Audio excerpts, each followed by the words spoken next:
नमस्कार बच्चों, रामलाल का परिवार इस पाठ में फिर से एक बार आपका स्वागत है। आज हम सुगम भारती पाठ्य पुस्तक से पाठ क्रमांक 6 पढ़ने जा रहे, जिसका शीर्षक है रामलाल का परिवार। रामलाल का परिवार इस पाठ का यह सेशन नंबर 2 है। यह जो पाठ है यह एकांकी है और इस पाठ के द्वारा हमें बहुत ही सुंदर संदेश दिया गया है। अब देखते हैं कौन सा संदेश इस पाठ के द्वारा हमें दिया गया। चलिए तो फिर सब लोग पाठ्य पुस्तक निकालेंगे। रामलाल, बात बहुत समझ की कही चंदू। हाँ, यह बताओ लक्ष्मी कि यहाँ से कोई पत्र आया कि नहीं। अब तक देखे हमने इस एकांकी के द्वारा देखा कि बहुत सारे एक एक करके पात्र हमारे सामने आ रहे हैं। अब तक हमने रामलाल के बारे में, चंदू के बारे में पता चला। अब एक बात कही गई है एक पात्र के बारे में, लक्ष्मी। अब ये लक्ष्मी कौन होगी? तो रामलाल की बेटी हो सकती है। तो लक्ष्मी के बारे में पिताजी रामलाल पूछ रहे। चंदू कहता है पत्र तो नहीं आया, पर पड़ोस के बिरम काका वहां से आए हैं। उन्होंने दादाजी को समाचार दे दिए हैं। वे कह रहे थे कि वह होली पर आएगी। अब देखिए चंदू के द्वारा पता चल रहा है कि लक्ष्मी जो है वो उसकी बहन है, अर्थात रामलाल की बेटी हो सकती है। और उसके बारे में पूछा जा रहा है कि उसने कुछ पत्र वित्र भेजा या नहीं, उसके हालचाल के बारे में वो पूछना चाहते हैं। तो चंदू बताते हैं कि नहीं, उसका पत्र तो नहीं आया, लेकिन पड़ोस में रहने वाले बिरम काका उसके गाँव गए थे, तो उन्होंने उसका समाचार या उसका संदेशा दादाजी को बता दिया है कि वह होली के दिन, होली के समय पर या होली के त्यौहार में यहाँ पर आने वाली है। रामलाल, अच्छा है, उससे मिले भी कई दिन हो गए। आएगी तो अपने दादा दादी से भी मिल जाएगी, कई बार याद करते हैं। चंदू, पिताजी, दादा दादी को तो हम सबसे बहुत ही मोह है। थोड़ी देर भी दिखाई न दे तो कई बार पुकार लेते हैं। अब देखिए यहाँ पर हमें पता चल रहा है कि घर के जो सदस्य है, परिवार के जो सदस्य है, उनका आपसी स्नेह, एक दूसरे से जो लगाव है, उसके बारे में चित्रण किया गया है। कि अब यहाँ पर देखो, घर के बड़े बुजुर्गों को मान सम्मान देना, उनके साथ आदर के साथ व्यवहार करना, इससे क्या हो जाता है कि उनके मन में भी हमारे प्रति जो स्नेह होता है, प्यार होता है, वो अधिक बढ़ जाता है। और घर के जो बड़े बुजुर्ग लोग होते हैं उनको बहुत समय से अनुभव होता है, और उनका अनुभव हमें छोटे जो लोग होते हैं, घर के सदस्य के जो छोटे सदस्य होते हैं, परिवार के जो छोटे लोग होते हैं, उनको उनका अनुभव, तजुर्बा बहुत आगे के जीवन में उपयोगी आ सकता है। अब देखिए यहाँ पर बताया गया है कि दादा दादी जो है वो घर के सदस्य से बहुत प्यार करते हैं, उन्हें हम सबसे बहुत ही मोह है। अब दादा दादी जो होते हैं उनका अपने नात नातिन पर बहुत अधिक स्नेह होता है, और वह अपने बातों से, अपने व्यवहार से वो हमेशा दिखाते रहते हैं। आपके घर में भी ऐसे दादा दादी हो, नाना नानी को आपने देखा होगा कि आपको भी उनसे बहुत अधिक लगाव होते हैं, कि वो आपके हर बात को मानते हैं और हर बात को, वो ख्वाहिश को पूरा करने की कोशिश करते हैं। रामलाल, ऐसा ही होता है चंदू। हाँ, तुम्हें ध्यान है ना कि आज मेले में शिक्षाप्रद नाटक का कार्यक्रम है। बिरजू के साथ तुम भी चले जाना और दादाजी को भी ले जाना। अब देखिए यहाँ पर शायद कुछ मेला का अर्थ इसके पहले भी हमने देखा था। मेला किसे कहते हैं कि गांव में, शहरों में कोई उत्सव होता है, देवी का उत्सव होता है या कोई त्यौहार होता है, तो उस समय हमेशा ऐसे मेले लगाए जाते हैं। मेले के समय क्या हो जाता है कि गांव में लोगों का मनोरंजन हो, इसके लिए बहुत सारे कार्यक्रमों का आयोजित किया जाता है। तो यहाँ पर रामलाल के द्वारा यही बताया गया है कि गांव में मेला लगा हुआ है और शिक्षाप्रद नाटक का आयोजन किया गया है। तो रामलाल बता रहा है कि तुम बड़े भाई बिरजू के साथ भी चले जाना और साथ में अपने दादाजी को भी लेकर जाना। तो इसे देखो, आपसी कहीं पर भी एक जाना होगा तो एक साथ जाना, कोई भी कार्य जो होता है, उत्सव होता है, त्यौहार होता है, मेला होता है, तो वह अकेले मनाने के बजाय अगर हम एक दूसरे के साथ आनंद के साथ मनाते तो उसका आनंद और भी बढ़ जाता है। चंदू, पिताजी, मुझसे तो उन्होंने कल शाम को ही कह दिया था। रामलाल, अच्छा, दोनों हंस पड़ते हैं। रामलाल ने भोजन कर विश्राम किया। बिरजू आ गया था। दोनों खेत पर चले गए। फसल का समय है, सांझ हुई। बिरजू और चंदू दोनों घर आकर प्रतिदिन की तरह दादा दादी के पास चले गए हैं। अब देखिए, ये जो पहला प्रसंग था वो सुबह का प्रसंग था।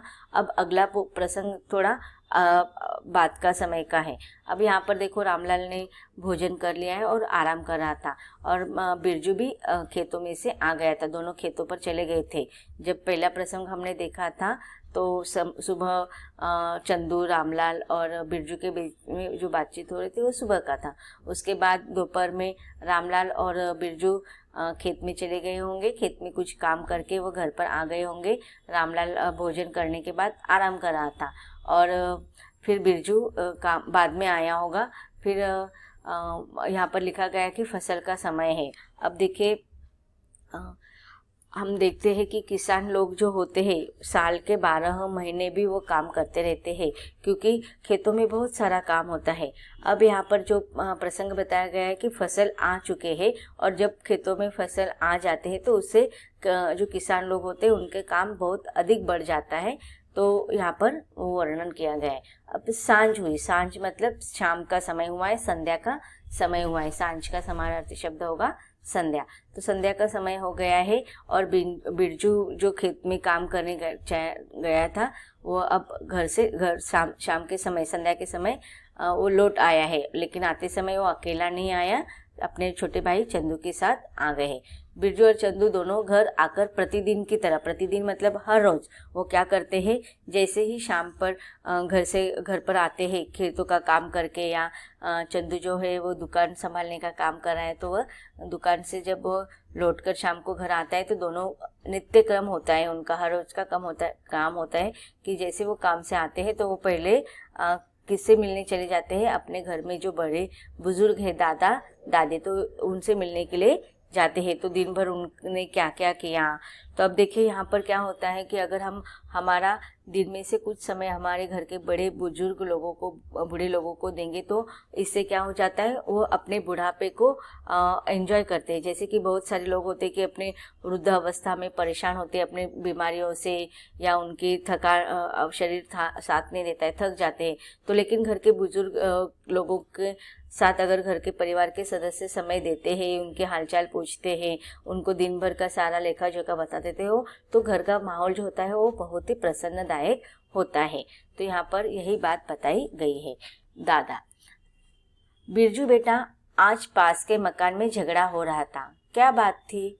बिरजू: बिरम काका का लड़का छुट्टियों में शहर से घर आया है दादाजी। काका उसे खेत की रखवाली करने के लिए कह रहे थे, किंतु वह आनाकानी कर रहा था। बात ही बात में कहाँ सुनी हो गई। अब देखिए, यहाँ पर पड़ोस में रहने वाले जो लोग हैं, बिरम काका है, उनका जो बेटा है वो किस प्रकार से अपने पिताजी की बात को नहीं मान रहा था। तो ये बात जो है यहाँ पर थोड़ा बताया गया है कि हमें ऐसा व्यवहार नहीं करना चाहिए। अगर हम किसी कारणवश बाहर जाते हैं, घर से, हमारे परिवार से दूर जाते हैं, तो शहर में रहते, तो इसका अर्थ यह नहीं होता है कि हम लोग हमारे घर के, हमारे जो पूर्व परंपरा से आते हुए जो काम है उसको भूल जाए। अब किसान के बेटों को भले ही वो शिक्षण के या काम के कारण अगर अपने घर से, परिवार से बाहर रहते हैं, लेकिन जब भी वो गांव में आते हैं तो उनका काम होता है कि घर में वो अपने बड़े लोगों का, अपने पिताजी को कुछ ना कुछ सहायता करे। तो यहाँ पर बिरम काका का जो लड़का है वो शहर से आया है और वह खेत में काम करने के लिए नहीं जा रहा है, तो इसकी वजह से घर में झगड़ा हो जाता है। दादा: यह बात थी। बिरजू तो अब असभ्यता है, पढ़ाई परिश्रम से घुरना तो नहीं सिखाती है। अब तो यहाँ पर देखो, हमें पढ़ाई करने से अगर हम बड़े ही उच्च शिक्षित हो जाए, लेकिन उससे हमें हमारे पुराने कामों को, अर्थात खेती की तरफ हमें ध्यान देना चाहिए। पढ़ाई में तो हमें, शिक्षा से तो हमें अच्छी बातें सिखाई जाती है कि परिश्रम करना यह हमारे जीवन का एक आवश्यक अंग है। कष्ट करना से हमें अंग नहीं चुराना चाहिए। तो पढ़ाई, शिक्षा हमें क्या देती है कि हमेशा कष्ट करना रहना चाहिए। परिश्रम के बिना कौन सा काम हो सकता है? क्या बिरम काका ने उससे नहीं पूछा? अब देखिए, परिश्रम करना यह हमारे जीवन का अत्यंत महत्वपूर्ण अंग होता है। कष्ट करना, कष्ट का फल हमें अवश्य मिलता है। कष्ट करने से ही हमारे जीवन सफल होता है। चंदू: दादा, घर घर की बात है, लेकिन लोग समझे तब ना। दादा, हाँ चंदू बेटा, अब तुम भी घर आने पर अपनी माँ की मदद किया करो। देखो प्रातः से सायं तक वह कितना काम करती है। अब देखिए दादाजी के द्वारा चंदू को बताया गया है कि माँ जो है सुबह जल्दी उठती है, प्रातः में सुबह और सायं मतलब संध्या काल या सायंकाल। तो यहाँ पर बताया गया है कि चंदू को कि माँ सुबह जल्दी उठती है तो उसको बहुत अधिक काम होता है, तो समय समय पर जैसे समय मिलेगा तुम भी माँ की मदद कर देना। चंदू हंसते हुए, दादाजी कल से ढोरों को संभालने का काम तो मैं करने लगा हूँ, अब तो ठीक है ना। अब देखिए यहाँ पर जो जानवर होते हैं उनको घर की माँ ही देखती होगी, तो चंदू ने वह जवाबदारी व रिस्पॉन्सिबिलिटी अपने ऊपर ले ली है। बिरजू, दादाजी आज तो मेले चलोगे ना। दादा, हाँ बिरजू चलेंगे, लेकिन तुम दोनों साथ चलो, तब बुढ़ापा है, कहीं गिर जाओ तो उठा लाना। दादा कभी कभी ऐसी बातें कर परिवार में सरसता को और बढ़ा देते थे। एक बार चंदू ने उनसे पूछ लिया था कि दादाजी आपने अपने दांत कहाँ रखे हैं। दादाजी ने तब चंदू के मुंह की ओर संकेत करते हुए कहा था, मेरे दांत अपने मुंह में छिपाकर मुझसे पूछता है। तब सब ठहाका मारकर हंस पड़े थे। तो अब देखिए घर में ऐसे सदस्य होते हैं कि जो हमेशा हंसी मजाक करते रहते हैं। इससे क्या हो जाता है, घर का वातावरण जो होता है वो उत्साहित प्रसन्न होता है। तो यहाँ पर दादाजी का व्यवहार जो है कुछ इसी प्रकार का है। इसी बीच में रामलाल भी वहाँ आ गए। अब देखिए चंदू और दादाजी की बातचीत चालू थी, तो उसने में ही चंदू के पिताजी रामलाल आ जाते हैं। रामलाल, बुआ का क्या हाल है बिरजू। बिरजू, हाँ अब कुछ आराम है। अब देखिए संध्या के समय में दादाजी, रामलाल और उसके दोनों बेटे एक साथ इकट्ठा हुए हैं और दिन भर उन्होंने क्या क्या किया क्या नहीं किया ये सारी बातें आपस में चर्चा कर रहे हैं। अब रामलाल ने बिरजू से बुआ जी का हालचाल पूछा। दादा, बेटा उसे जरूर संभाल आया करो, अकेली ही बेचारी, पति में कई बुरी आदतें थी, समझाया भी बहुत पर नहीं माना। इन्हीं आदतों के कारण जमीन बिक गई और एक दिन दुर्बल होकर स्वयं भी चल बसा। अब देखिए यहाँ पर लोगों के बीच में जो बुरी आदतें होती है उसका क्या दुष्परिणाम हो सकता है इसका वर्णन किया है। इसलिए हमें अच्छी आदतें रखनी चाहिए, क्योंकि बुरी आदतें से क्या हो जाता है, इसका हमारे सेहत पर भी असर हो जाता है और हमारे आर्थिक स्थिति पर भी असर हो जाता है। चंदू, दादाजी आप ठीक कहते हैं कि बुरी आदतों का फल बुरा ही होता है। अब देखिए यहाँ पर बताया गया है कि हमारा जैसा व्यवहार होगा वैसा परिणाम हमें भुगतना पड़ेगा। अगर हमें अच्छी आदतें होगी, सुबह जल्दी उठना, परिश्रम करना, कष्ट करना, तो इससे हमारे जीवन पर इसका अच्छा प्रभाव पड़ता है। लेकिन बुरा असर होगा कि हमें अच्छे संगत न होना, बुरे संगत होना, बुरी आदतें होना, तो इससे हमारे आगे का भविष्य भी बुरा हो सकता है। दादा, दुख का अनुभव करते हुए, चंदू घर के बच्चे भूखे रहे और लोग बुरी आदतों में अपना तन और धन दोनों बर्बाद करें, यह कहाँ की समझ है। तो अब देखिए बुरी आदतों से क्या होता है कि हमारा पैसा होता है जो होता है वो बच्चों के बजाय घर में खर्च होने के बजाय बाहर खर्च हो जाता है। तो इससे क्या हो जाता है, हमारे बच्चे भूखे भी रह सकते हैं। इतनी कभी कभी हम बुरी आदतों की वजह से नाहक पैसा बिना मतलब के दूसरे जगह पर खर्च हो जाता है। इससे हमारे घर के लोग भूखे रह सकते हैं और इससे हमारा धन भी बर्बाद होता है और हमारा शरीर पर भी इसका दुष्परिणाम होता है। रामलाल, यह तो बुराई है पिताजी। दादाजी गंभीर स्वर में, बेटा रामलाल, अभी इन बुराइयों को मिटाने में समय लगेगा। विचार बदलने में सुधार हुआ है, लेकिन अभी बहुत कुछ समय करना शेष है। यही नई पीढ़ी की जिम्मेदारी है। तो अब देखिए यहाँ पर नई पीढ़ी की जिम्मेदारी बताई गई है कि हमें हमेशा आगे की जो पीढ़ी है उनको अच्छे व्यवहार सिखाने चाहिए, जिससे कि हमारे आगे के जीवन को सुधारा जा सकता है। तो बच्चों इस प्रकार आपसी संबंध का वर्णन इस पाठ में किया है। सारे लोग इकट्ठा आकर दादाजी और बिरजू के बीच में बातचीत होती है, पर्दा गिरता है और एकांकी खत्म होती है। तो इस एकांकी के द्वारा हमें आपसी स्नेह संबंध के बारे में सीख दी गई है। ये एकांकी यहीं पर खत्म होते हैं। धन्यवाद।